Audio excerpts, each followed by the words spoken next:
जय माता दी सभी को। जय श्री महाकाल, हर हर महादेव। सभी माँ के प्यारे प्यारे भक्तों को जय माता दी। सभी खुश रहें, हंसते रहें, मुस्कुराते रहें।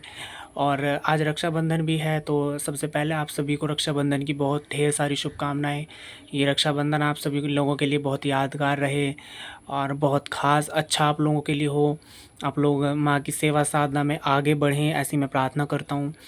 और मुझे आप लोगों के प्यार की बहुत ज़रूरत है और मुझे बहुत खुशी है कि जितना प्यार अभी आप मुझे दे रहे हैं उतना मेरे लिए बना कर रखें, मुझे अपना प्यार देते रहें, ताकि मुझे भी प्रोत्साहन मिलता रहे और मैं आप लोगों के पास आपकी जो जानकारी आपको चाहिए वो पहुंचाता रहूं वीडियो के माध्यम से। जैसे बच्चे सवाल पूछते हैं तो मैं उनके लिए जिस सवाल को वो पूछते हैं तो मैं वो वीडियो बना देता हूं, जिससे और वो जो बच्चे हैं उन तक भी ये जानकारियाँ पहुँचती रहें।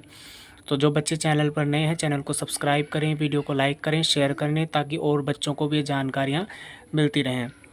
तो आज का जो हमारा टॉपिक है वो सवारी वाले व्यक्तियों के लिए, कि सवारी वाले व्यक्तियों को क्या नियम का पालन करना पड़ता है, उनका जीवन कैसा होता है।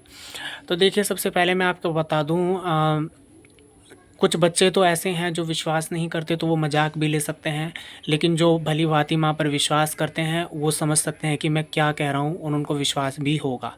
तो देखिए, मैं सबसे पहले आपको एक बात बताना चाहता हूँ। अगर आप पर किसी भी देवी की या देवता की सवारी आती है, चाहे वो माँ काली की सवारी हो, माँ दुर्गा की हो, या हनुमान जी महाराज की हो, किसी की भी सवारी हो, ठीक है। तो सबसे पहले तो यही बताना चाहूँगा कि जो मुख्य देवी देवता होते हैं, जैसे आदि शक्ति भगवती माँ काली है, माँ दुर्गा है, हनुमान जी महाराज हैं। तो आज के टाइम में देखिए, सबसे पहले मैं बताऊँ, हम लोग जो है मनुष्य हैं, है ना। और हमारा जो शरीर होता है वो इतना पवित्र नहीं होता है कि उनमें कोई भी देवी देवता स्वयं आए। पहली बात तो हमारी इतनी औकात ही नहीं है कि हम उनके शरीर अपने शरीर में उनका वेग ग्रहण कर सकें, ठीक।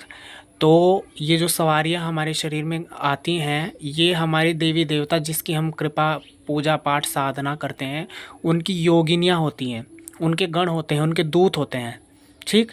तो सबसे पहले अपने दिमाग से ये भ्रम निकाल दें कि शरीर में साक्षात माँ काली आ रही है या हनुमान जी महाराज आ रहे हैं। ऐसा बिल्कुल नहीं होता है। जैसे हनुमान जी महाराज हैं तो उनके जो दूत होते हैं वो सेवा में सवारी के रूप में आते हैं, ठीक। जैसे माँ काली है तो माँ भगवती के साथ में बहुत सारी योगिनियाँ होती हैं, उनके साथ में 56 कलवे चलते हैं, 52 वीर चलते हैं, शमशान के प्रेत चलते हैं, बहुत सारी चीज़ें चलती हैं। तो उन्हीं में से माँ की योगिनियाँ होती हैं, तो माँ की योगिनियाँ सवारी के रूप में आती हैं, ठीक है। और जैसे ही माँ दुर्गा है, माँ दुर्गा की अगर सवारी आ रही है तो उनकी योगिनियाँ माँ के सवारी के रूप में आती हैं। लेकिन फ़र्क क्या होता है, वो जब आती हैं तो वो जयकारा लगाती हैं, माँ के नाम का जयकारा लगाती हैं। क्योंकि देखिए, ये तो आपको खुद समझना चाहिए कि जो शक्ति होती है वो अपने नाम का जयकारा कभी नहीं लगाएगी। जैसे सवारी माँ काली की सवारी आती है तो वो बोलती है कि बोल कलकत्ते वाली की जय, है ना, या दिल्ली वाली कालका माई की जय। तो कोई भी शक्ति जो है वो अपना जयकारा खुद नहीं लगाती है, उनके जो गण हैं वो उनके नाम का जयकारा लगाते हैं, वो भी माता के रूप में ही होती हैं, पूछा देती हैं, वचन करती हैं सवारियाँ, है ना। तो ये उनके गण होते हैं, उनके दूत होते हैं, ठीक।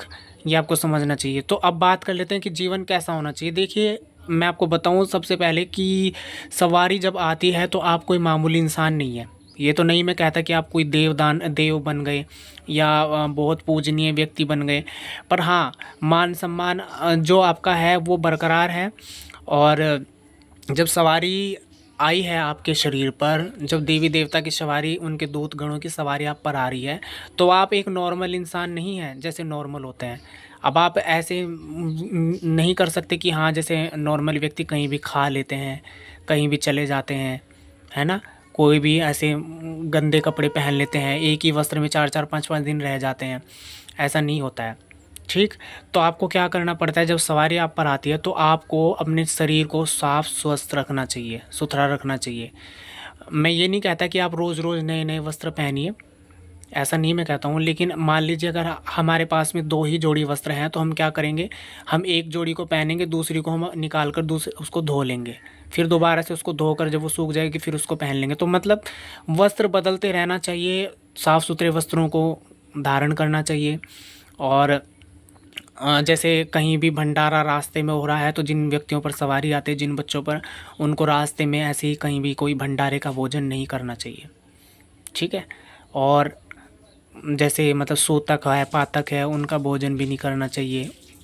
अगर जा भी रहे हैं आप तो जाइए और जाकर आकर अपना स्वस्थ रहिए, नहाइए, स्वच्छ कपड़े पहनिए, नहा धोकर पवित्र हो जाइए, है ना।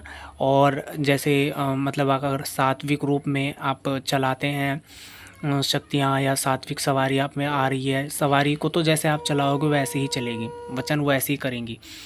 तो जैसे विशेष दिन होते हैं उनमें परहेज़ कीजिए, जैसे शनिवार है, मंगलवार है, तो विशेष दिन होते हैं देवी देवताओं के, उस दिन में आप उनको दारू का और लहसुन प्याज का, इन चीज़ों का परहेज़ करिए, है ना। तो आप लोगों को इन चीज़ों का ध्यान करना चाहिए, सवारी का मान सम्मान करना चाहिए, क्योंकि जब सवारी आती है तो सबसे पहले वो भाव देखती है, आपके परिवार के व्यक्तियों का भाव देखती है। अगर सवारी को मान सम्मान नहीं मिलता तो सवारी वापस चली जाती है। और मैंने पहले भी एक वीडियो बनाई थी, उसमें भी मैंने बताया था कि सवारी को अगर मान सम्मान आपसे नहीं मिला या आपके घर में मान सम्मान नहीं मिला तो सवारी वापस चली जाती है और वो आपको बद्दुआ भी देकर जाती है, ठीक है, श्राप देकर जाती है। तो आपके घर में उथल पुथल होनी शुरू हो जाती है। तो सवारी अगर आई है तो देवी देवता आपके इष्ट की कृपा है, उनका आशीर्वाद है, तो आपको सवारी मिली है। तो इसकी कदर कीजिए और सेवा पूजा पाठ अच्छे से कीजिए। और अगर आपको लगता है कि हम सवारी आ रही है तो सवारी किसी चीज़ की मांग करती है, तो सवारी सबसे पहले गुरु की मांग करती है। इसके बारे में हम वीडियो आगे अगली वीडियो में बताएंगे। पर आज की जो वीडियो थी मेरी यही थी कि सवारी वाले व्यक्तियों का जीवन कैसा होना चाहिए, ठीक है। तो मेरी बताई हुई जानकारी आपको कैसी लगी मुझे कमेंट में ज़रूर बताएं, और नेक्स्ट वीडियो आपको किस टॉपिक पे चाहिए वो भी बताएं। मैं पूरी कोशिश करूँगा कि आपको आपके सवालों के द्वारा वीडियो बनाकर पहुँचाता रहूँ। जय माता दी, जय श्री महाकाल।